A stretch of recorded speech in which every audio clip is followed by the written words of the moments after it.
আজি আমি কৰিম বছৰেকীয়া পৰীক্ষা 2025-26 বৰ্ষৰ অষ্টম শ্ৰেণীৰ গণিতৰ প্ৰশ্ন উত্তৰসমূহ। 1 নম্বৰ প্ৰশ্নটো কৈছে যে ৬৫০০ টকাৰ কিমান শতাংশৰ মান ৮৪৫ টকা হ'ব নিৰ্ণয় কৰা। এতিয়া আমি ধৰি ল'ম যে ৬৫০০ টকাৰ 1% মান ৮৪৫ টকা। এতিয়া ইয়াত ইমপ্লাই চিন দিলোঁ। ৬৫০০ টকাৰ 1% মান হ'ব, আমি এনেদৰে সুধিব পাৰোঁ যে ৬৫০০ টকাৰ 100% x সমান কিমান দিছে? ৮৪৫ টকা। এতিয়া আমি ইয়াক পূৰণ চিনৰ সহায়ত কৰিম। ইয়াত আছে ৬৫০০ টকাটো পূৰণ হৈ যাব আৰু 100% x হৈ যাব আৰু ইফালে থাকিব ৮৪৫। এতিয়া আমি এই শূন্যকেইটা ইয়াৰ লগত কটাকটি কৰিব পাৰিম। এতিয়া ইয়াত থাকিলে 65 ইনটু x সমান ৮৪৫।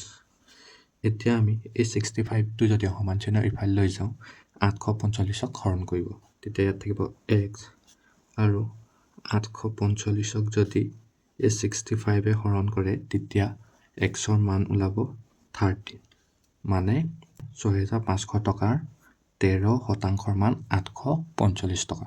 এতিয়া আমি ইয়াত লিখি দিম যে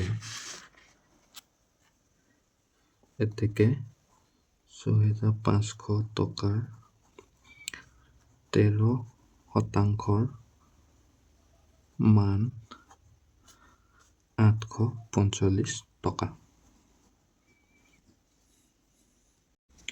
2 নম্বৰ প্ৰশ্নটো কৈছে যে এটা টিভিৰ মূল্য ২০৫০০ টকাৰ পৰা বাঢ়ি ২২১৪০ টকা হ'লগৈ।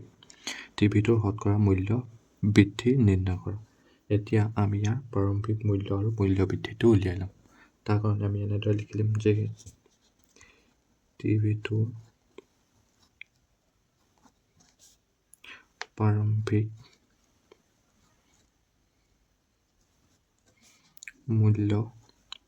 মূল্য প্ৰথমতে আছিলে ২০৫০০ টকা, আকৌ বাঢ়ি গ'ল কিমান? বাঢ়ি গৈ হ'লগৈ ২২১৪০ টকা।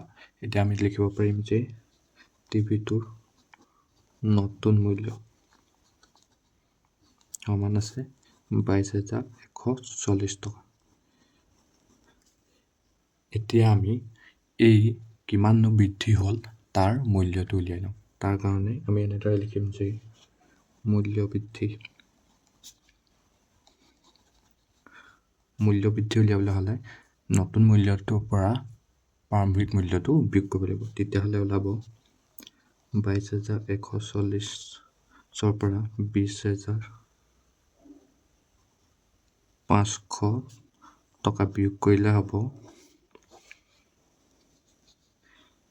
১৬৪০ টকা। এতিয়া আমাক কৈছে যে টিভিটোৰ শতকৰা মূল্য বৃদ্ধি নিৰ্ণয় কৰা।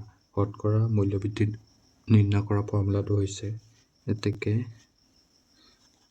টিভিটোৰ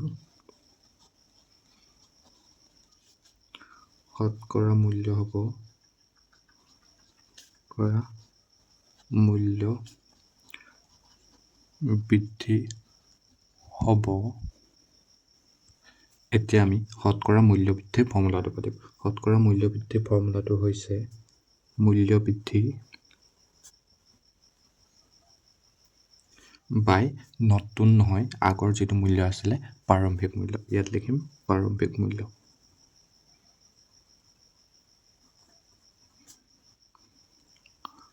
পূৰণ 100ৰ লগত পূৰণ কৰিলে ইয়াৰ পাৰ্চেণ্টেজটো ওলাব কিহৰ? টিভিটোৰ শতকৰা মূল্য বৃদ্ধি। এতিয়া আমি মূল্য বৃদ্ধি কিমান হ'ল? মূল্য বৃদ্ধি হ'ল ১৬৪০ আৰু প্ৰাৰম্ভিক মূল্য আছিলে ২০৫০০ টকা। তেতিয়াহ'লে আমি ইয়াত পাতিম ২০৫০০ টকা আৰু ইনটু কিমান আছে? 100 বা 100% বুলি লিখিম আমি। এতিয়া আমি ইয়াক কটাকটি কৰিম। এতিয়া ইয়াত এটা শূন্য কাটিম, ইয়াত এটা শূন্য কাটিম, ইয়াত এটা শূন্য, ইয়াত এটা শূন্য কাটিম। এতিয়া ২০৫ যদি ১৬৪০ক হৰণ কৰোঁ তেতিয়া ওলাব 8%, মানে টিভিটোৰ শতকৰা মূল্য বৃদ্ধি হ'ব 8%।